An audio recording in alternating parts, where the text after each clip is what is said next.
Hey everybody, Ryan here. Thank you for tuning in. This is a video review for a graphics kit / wrap kit that I got for my BMW R1300 GS by the company ARider. I believe they're based in Germany.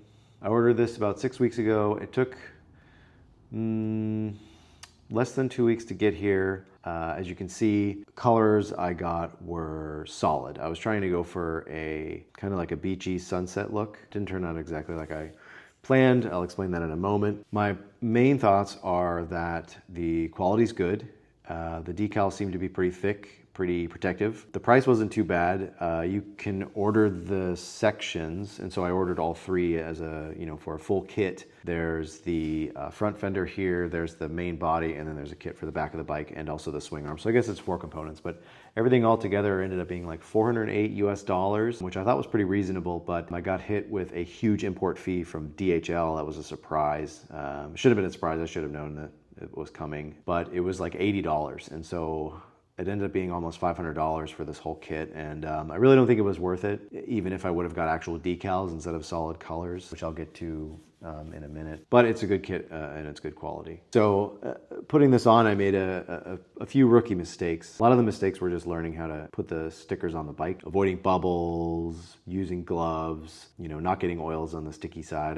You'll see in a walk around here in a minute what I'm talking about, but I made a few mistakes just learning how to install this stuff, which is totally fine. I think it came out like pretty okay for my first time. The other rookie mistake that I made was that I just got solid colors. What I mean by that is these kits are really designed to have graphics on them. The reason I know that is because you can see there are clear lines between the decals. I don't think they look very good, but if you look at a picture of a wrap kit without solid colors, it's really hard to tell that there's lines between them. And that's probably just because of the way your eye is looking at the image spread across multiple stickers instead of just a solid color with clear separators between them. So if I could do this again, I would not buy a wrap kit. I would just buy vinyl wrap that is a solid color, and then I would just install the wrap over the entire piece, and then I would just cut the borders out, and that would be it, and it would look a lot better. That's not ARider's fault, that's my fault, but those are just a couple mistakes that I made that I know not to do again. And the last issue is that the directions that came with it were pretty pathetic. There was no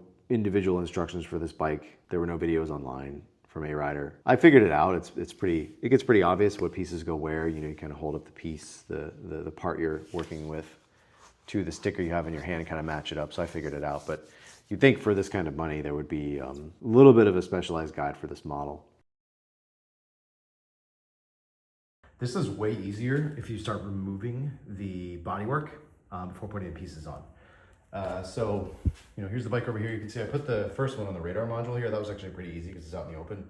But this piece down here, the fender, I took that off before I put these decals on, and they don't look right. They have these little notches in them. I don't know if that's on purpose or not, but anyway, it's just extremely easy when you take the bodywork off. So I have that taken off over there, and then I'm gonna mount it back on, and then so I have, that piece over there. I'm gonna stick the graphics kit on, and then I'm gonna work my way down. I'll see if I can put the second one on. I'll see if I can cover this piece without removing it, because it does look reasonably available, but anything you have to kind of wiggle into, it was hard getting into this little crack here to put on the last sticker. It's just better to take the bodywork off. So I'll just show you this little wedge here. It's not a wedge because I took the piece off. Where my finger is right here is where this piece is right here. And there was basically no space in between this bodywork and the headlight for my finger, so I just took it off. But I'll make some more videos while I'm doing this process. This is kind of the first start. Now, when you're putting these on, you lay everything out to make sure you know where every part is, because you only have so many shots with these decals, but you line it up to actually see where it's going. So you can see here, I had to line this up so I could see this little tab here is meant to fold over onto the surface. And then once you have it lined up and you think you're comfortable, put it on. Use a heat gun to loosen it up, and then you use isopropyl alcohol or some other degreaser to degrease the surface. Just I'm using a microfiber cloth. I think that'll be okay. Just take whatever's left of the grime off. I obviously washed my bike before this. So that's it for now, and we'll see you in the next video. Okay, so figured I'd take a closer video of how I'm installing this piece. You can see I have removed the bodywork. Separately, I have installed the stickers on the bodywork, and so while I have it off, I decided to put the stickers on the pieces that I could not remove from the motorcycle. So this is the gas tank. It's got a piece here and it's got a piece here.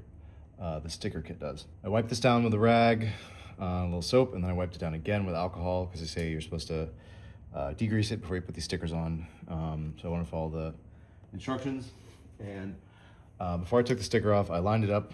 I kind of folded it to look where it was supposed to go, which appears to be right about here. The other thing I did first was I took the piece that I removed the bodywork, and I just put it on here to kind of observe how this was going to fit once this piece was nestled over it, because you never really know how it's going to look when there's something over it. So you can see this is kind of gonna go here. So this lets me visualize where the lines are going to be, and where I should position the piece. So once I did that, I kind of saw where I need to install it, and you can see it's a little too far over, which is good because this will give me an opportunity to correct it.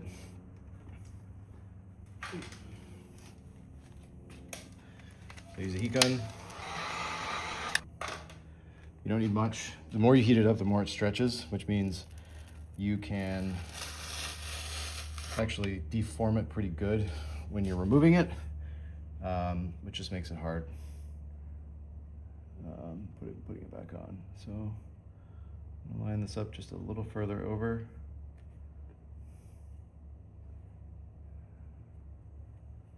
That looks better.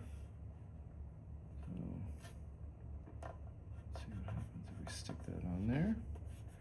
All right, so I'm just sticking it on a little bit, just right here, because if I have to pull this off again, I don't want to remove all of this adhesive again. So if we,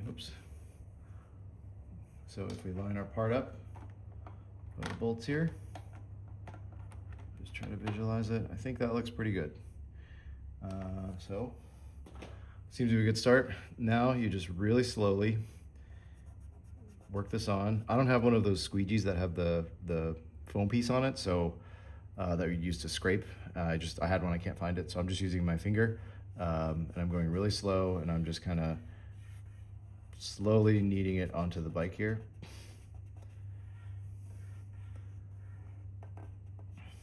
This, and then the whole time you're doing that, you want to keep visualizing how it looks. This is a bit of an art.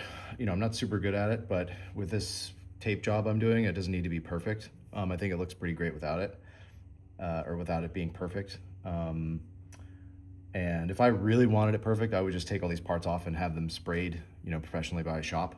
So I'm not gonna do that, which means this is my best option. So anywho, as you're working through here, you keep lining it up, and then you keep using the heat gun to give it a little bit of stretch so it can maintain the seams you want. This stuff is pretty amazing. Like, you can heat it up, it'll stretch in like one spot, and you can kind of stretch out that little bit, make it look tight, and the rest of the thing won't be deformed. So I'm really, this vinyl material is like a, technological achievement. As you're working, you fold the base back little by little, and that's just so you can have something to hold.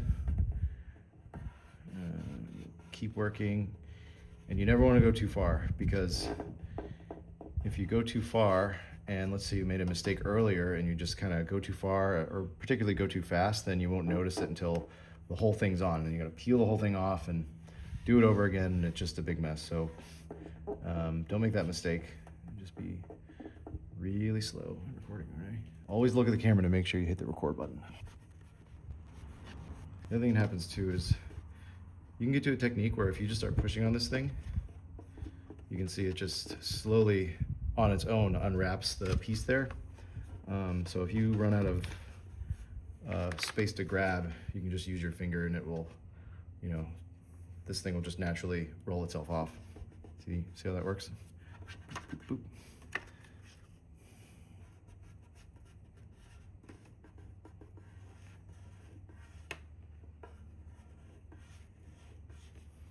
All right, so I'm gonna pull a little more here just so I can visualize this and make sure I'm on the right track. This looks pretty good. I think this is a good placement. No bubbles. If you do get a bubble, you want to identify it as soon as possible. If you get a bubble, like say it's right here, it's really hard to just push it out with a credit card or something. So you have to, in my opinion, what you should do about a bubble is peel the piece back and then just relay it. Just do it.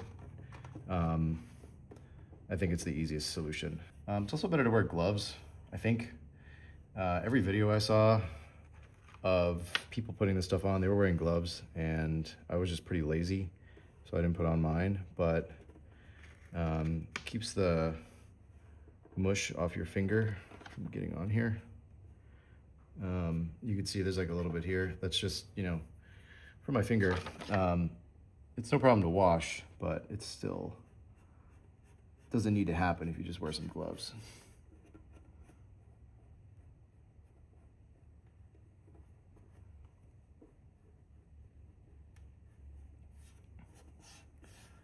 Okay.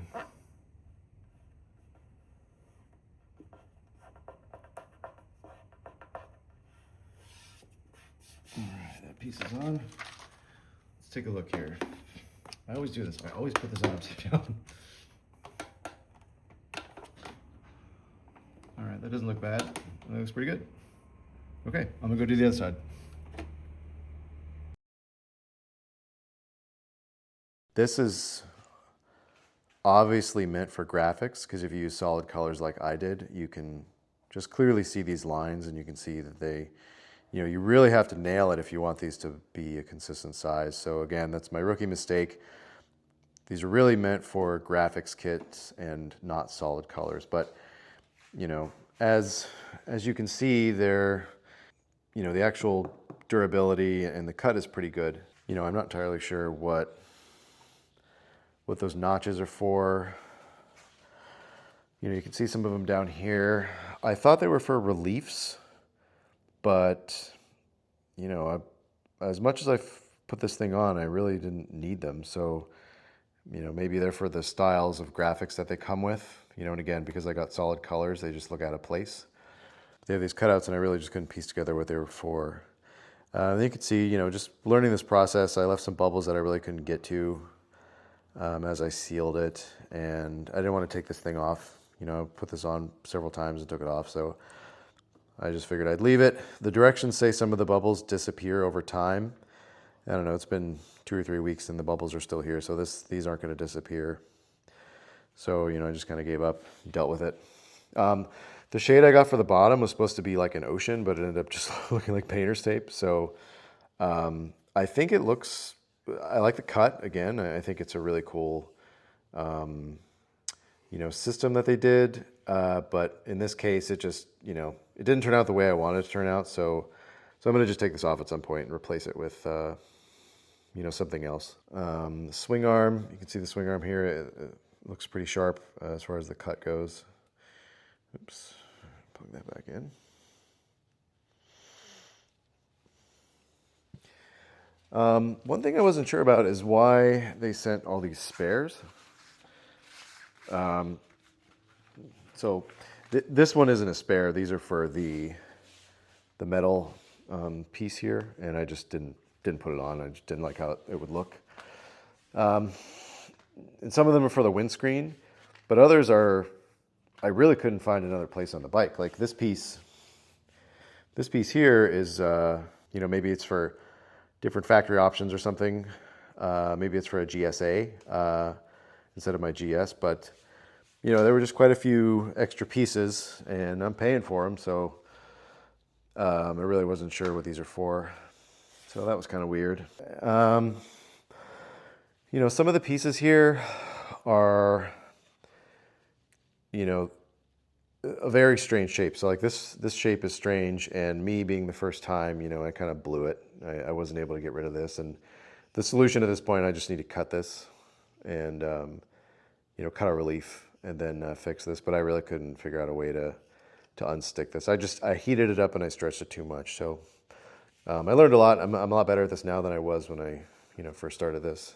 But, I think overall, the kit's pretty good. It totally changes how the bike looks, which is what I wanted. I just don't really like the generic, color schemes of this motorcycle. So this is Krista's. It's triple black and it looks better, but they just look, the bikes just look boring.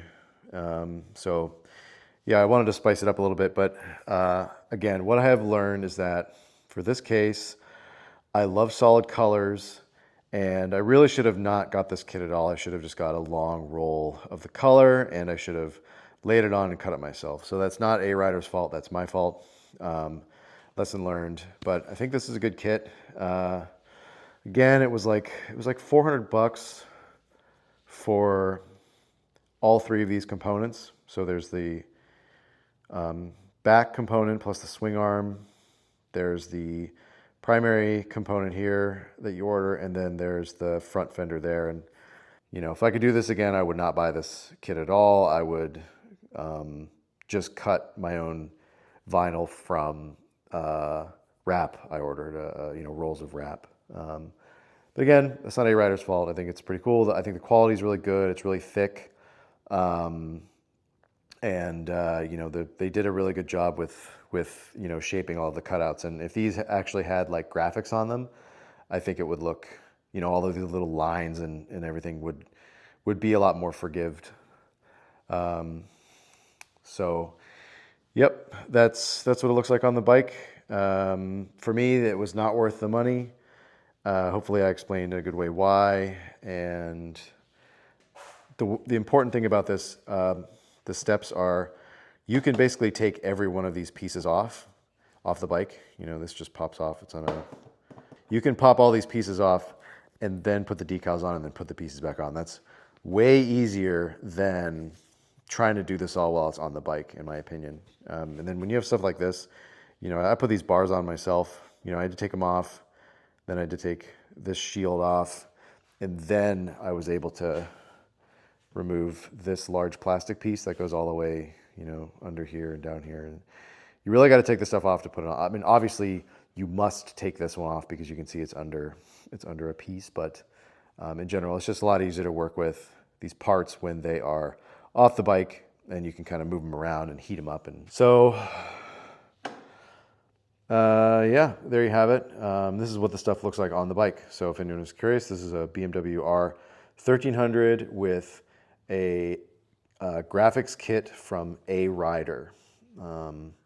You can even see these cutouts were for the little rubber pads that are supposed to protect they're supposed to rub up against your boot or something. Mine came off like immediately. I just, scraped them off riding the bike. But, yep, this is what it looks like. These are in solid colors. This is like a sandy color. That's supposed to be something like the ocean. This is supposed to be kind of similar to a sunrise. I think it came out okay, but it didn't turn out like I envisioned. So I'm gonna take these off at a certain point and just cover it with regular vinyl wrap and get rid of some of these lines. But there you have it. That's what the bike looks like with the kit on there. That's basically my experience with this wrap kit from ARider. Thank you all for watching. If you have any questions, put them in the comments below. I'll do my best to answer them. But I appreciate your time. See you next time. Thank you very much.